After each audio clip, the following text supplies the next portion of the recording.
You might have heard people panicking about LinkedIn's new 360 brew. In today's episode, I'm going to save you a stack of wasted time, tell you what it is, why it matters, and how you can use it for growth for your business. G'day everyone, it's Michelle J. Raymond here, and I know, listeners, that you love episodes, anything to do with all things the LinkedIn algorithm. I know whenever I record these episodes, they take off more than any other kind.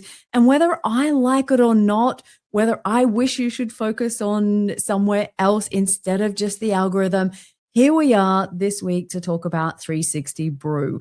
I have pretty much put together a quick fire round of questions and answers to give you everything that you need to know. And most importantly, how you can use this to grow your business on LinkedIn. Because let's face it, what's the point in knowing all of this stuff if it's not helping you or your business get closer to your goals? That for me is the only reason that I'm giving in and doing this episode on this topic. And to be honest, there is so much chatter and noise on the platform. I get a little bit irritated because at the end of the day, is this really going to make a huge difference for you? I don't think so. But if you're still curious and want the answers, who am I to resist? Over the last few episodes, I've gone into looking at strategy holistically for B2B marketers on LinkedIn. I've looked at it from a company page perspective. I've also looked at the power of two: company pages and employees working together. So understanding how 360 Brew becomes a part of this and what you need to pay attention to, I guess, makes the next logical step. But what is this thing that we're talking about? 360 Brew? Is it the latest coffee order? No, of course it's not. Bad joke. I should probably edit that one out. But ultimately what we're looking at is a large language model that sits behind the scenes in combination with all of LinkedIn's other algorithms. Like, there's not just one algorithm. Last time I did some research, there's about 14 or 15 different ones. But where the large language model that sits in behind things comes into play is 360 Brew is helping to evaluate all of the data and information that comes through. And this is built on something like 150 billion parts. For those of you who like big numbers, that sounds really impressive. So that also says to me that there is no one on the face of this planet that really knows exactly how this works, because the beauty of 360 Brew is it really is working to tailor your personal experience on LinkedIn. So how I experience it versus how you experience it, they're going to be different. So think about it. If the algorithm before just looked at individual signals, 360 Brew looks at everything together. What do I mean by everything? It could be who you're connecting with. It could be the details that you have in your profile.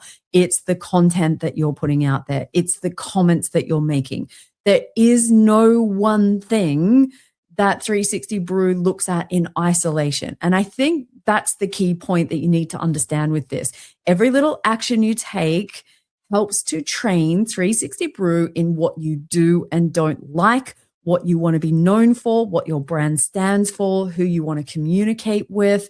And I'm very confident that there are some people out there that have probably come to the same conclusion as what I did a few weeks ago and said, hang on a minute, this just really sounds like we're getting back to the marketing fundamentals. If you're someone that's come to that conclusion, I think you're absolutely right. I think that what this is trying to do is move people away from the game called get most impressions. And they're the people that normally play in engagement pods or trying to game the system or hacks. And you know that this podcast is a hack-free zone. So when I think about this, going back to fundamentals, it really does light me up. And I'm excited for the future of LinkedIn again. I certainly wasn't mid last year when I couldn't figure out where this was all moving to. But at the start of 2026, I'm excited about this. At a high level, how does 360 Brew actually work? Well, essentially what you could look at it and think is it is aggregating all of your behaviors. So your engagement quality, the effort that you're putting into things, your consistency, and context is really the most important piece of this puzzle. So taking random actions here, there, and everywhere or no actions at all is something that is going to effectively cause your results on LinkedIn to slow down or not be aligned or not happen at all. So, the upside for me is when I look at this, the good part is you can make 360 Brew really work for you. And I love that it also reduces the power of those people that are trying to game the system, all of those spammy and manipulative things, and moving away from just being so focused on impression count per post. And I love that it also is trying to do a much better job at connecting the right communities and bringing them together, and as well showing your content to the people who would be most interested. Now, that number might not be as big as what it was 12 months, 2 years, 3 years ago, or in my case, 10 years ago in the glory days of LinkedIn. But ultimately, if it's connecting more of my good content with the right people, then I can get on board with that. Now, if you're wondering, does 360 Brew change your reach or visibility? The answer is no, not directly. Although the timing of some things is a little curious. For me, mid last year is when things dropped. The numbers that I could historically rely on seem to almost drop by about 30, 40, sometimes 50%. If you felt the same thing, the good news for you is it's not just you, it's everybody. And that applies to the really big creators on LinkedIn as well. What has changed is that we have moved, as I've shared before on the podcast, to a relevance model instead of reach. So again, trying to make sure that your content is hitting the right audience instead of a much larger audience. That's okay if people already know you and you've built that audience. But if you're starting out today and your team is starting out today, I think it makes things a little bit trickier for you because you're essentially starting from scratch, and it's going to be tricky for your team to take a look around and say, well, how did Michelle get nearly 30,000 connections and followers, for instance, when you're limited to what you can do today? Different time, different place. But ultimately, when we're looking at what keeps 360 Brew happy, it's interpreting signals from you. Good content will still win. Poor content is still going to struggle. It is not going to be the fault of 360 Brew.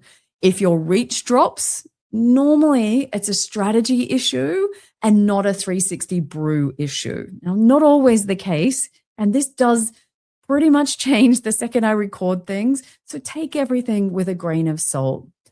What you can do to really help with reach and visibility is to make sure that every action you take is really focused on audience fit and not making panic tweaks.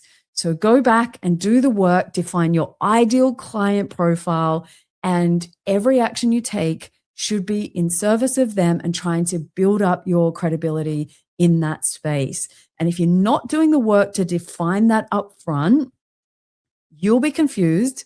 360 Brew's confused, and therefore the people that your content is shown to, they're probably going to be confused as well. And that's when reach and visibility drop off. Let's move on to the next question. Is 360 Brew replacing the old LinkedIn algorithm? Short answer, no, it's not. It's more of an evolution, not a replacement. And this is going to continue to keep learning as time goes on. I like to look at 360 Brew as we know it right here, right now, as I'm recording this podcast in the start of February 2026.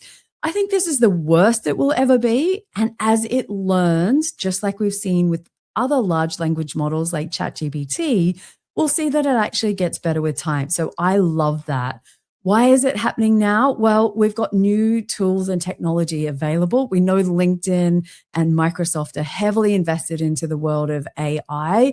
And I think this is just part of LinkedIn as a platform, the maturity. Let's be clear, it's coming up to nearly 25 years old in the next year or so.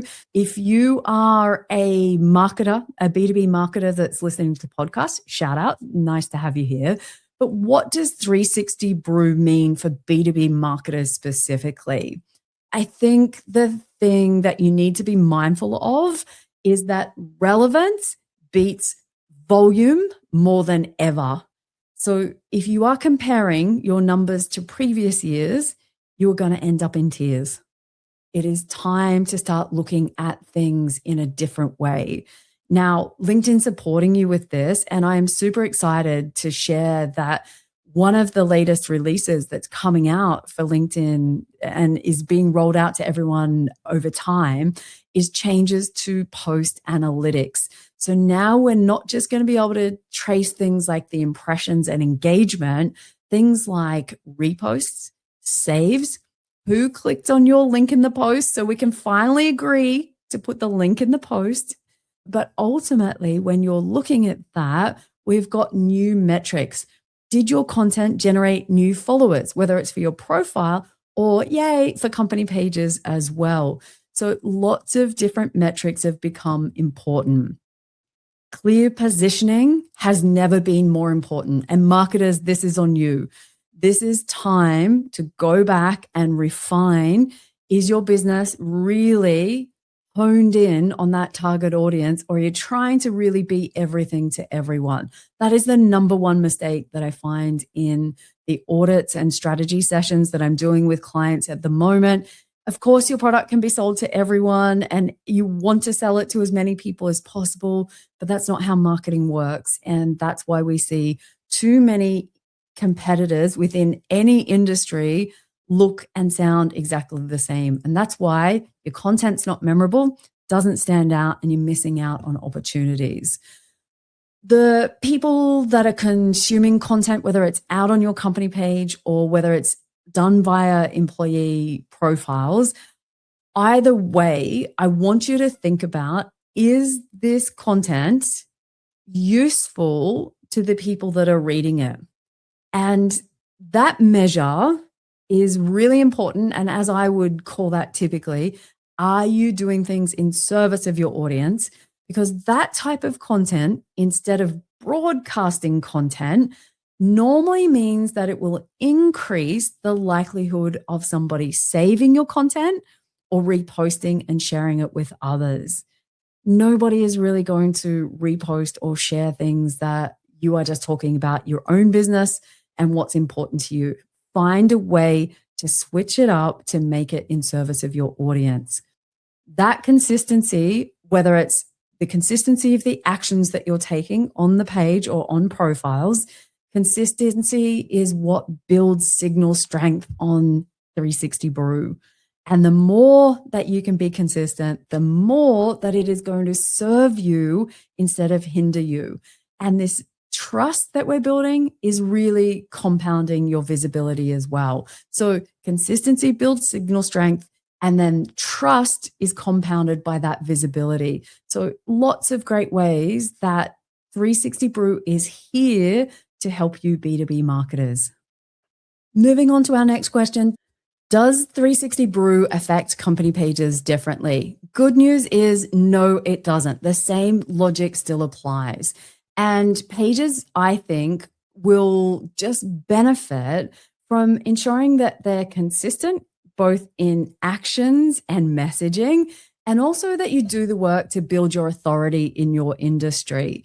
Now, I don't think this is even related to 360 Brew. I think this is just good fundamentals of marketing that people managing company pages should be across. Pages need to be topically relevant to your industry and really lead the way.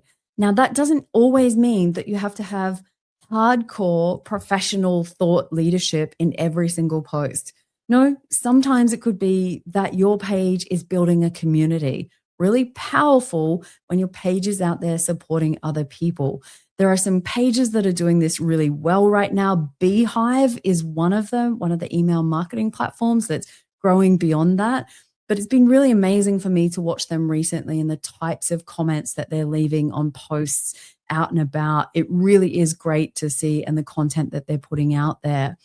Every time your page interacts out in LinkedIn land with other members, you are signaling to 360 Brew what your page wants to be known about, what kinds of people you want to interact with, And nothing bad can come from having that happen.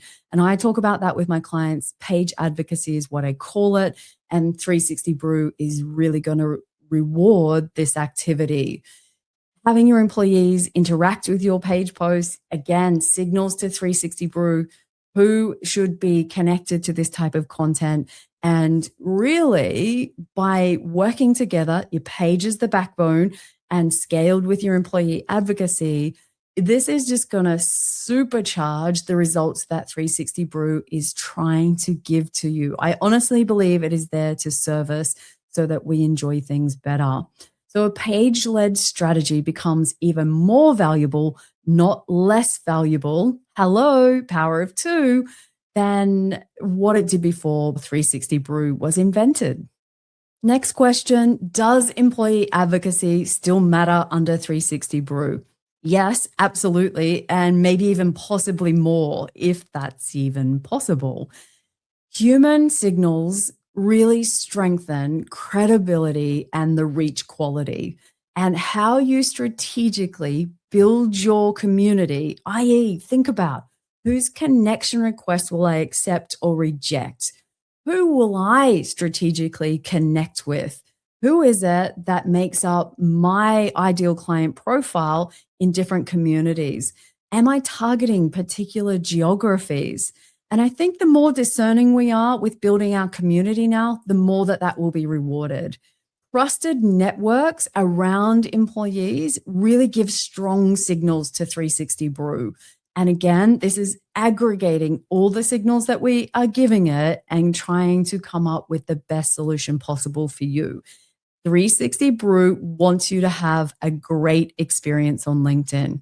This isn't about trying to force your employees to share as much as they possibly can. Absolutely not. It is about being authentic. And this is why I think we need to have a talk about just getting employees to repost company content. I believe it's better than nothing, but I think there's a long way to go and a bigger opportunity if we can empower our employees to have their own voice in their own unique style so that 360 Brew can actually make sure that it delivers and that alignment and authenticity beats volume.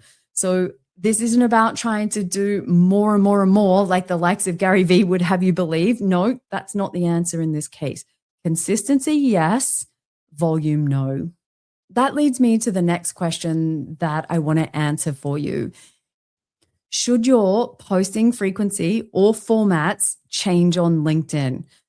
I wholeheartedly believe no is the correct answer on this one. You should never have been chasing a particular format. And I understand if we rewind the clock, we've had the year of polls. If we go back to like 2021, we've had the year of carousels, or I think that was 22, 23. But right now, things are pretty evenly spread, as much as LinkedIn would like us to believe that video is the be all and end all. No, it is not the solution, because you are trying then to game the system, which it is not designed for you to do, and you've forgotten about your target audience. Think about it. What kind of format works best for them for your content to be in service of that audience? And the same goes, there's no magic volume.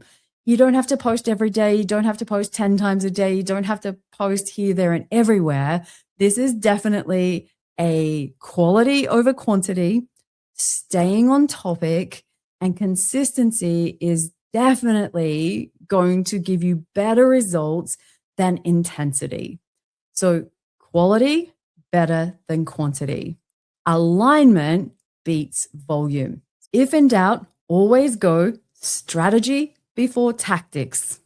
Strategy should be leading this conversation and not anything to do with 360 Brew. To wrap up today's episode, I'm going to do some rapid myth busting and answer the last few questions as quick as possible. Number one, can you game or optimize for 360 Brew? Simple answer, no, there are no shortcuts. You can't manipulate these big holistic systems.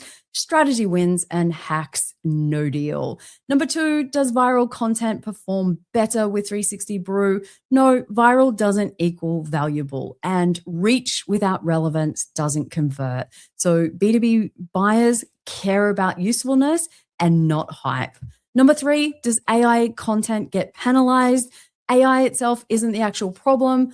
Low quality generic content is. So always come back to your human insights.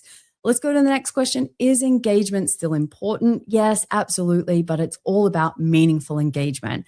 Getting comments from the right people is even more important. Thinking about whether they're saving the post, reposting, and sharing with their audience is a far stronger signal than just a like and chasing after impressions. So empty engagement doesn't build the signal strength.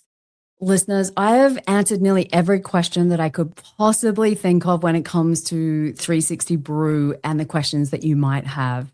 And at the end of this episode, let's always come back to strategy beats tactics. Do not focus on 360 Brew. Go back and focus. How can your business and your employees show up in service of your ideal audience? Take actions to grow that particular audience, to support that audience, and to show up with content in service of them to help them get closer to their goals. If you do that, you will never have to worry about being confused by what is or isn't 360 Brew. Just think it's there to reward marketing fundamentals, which haven't changed no matter what platform you're on, no matter what algorithm is around, and they are never going to change. So until next week, cheers.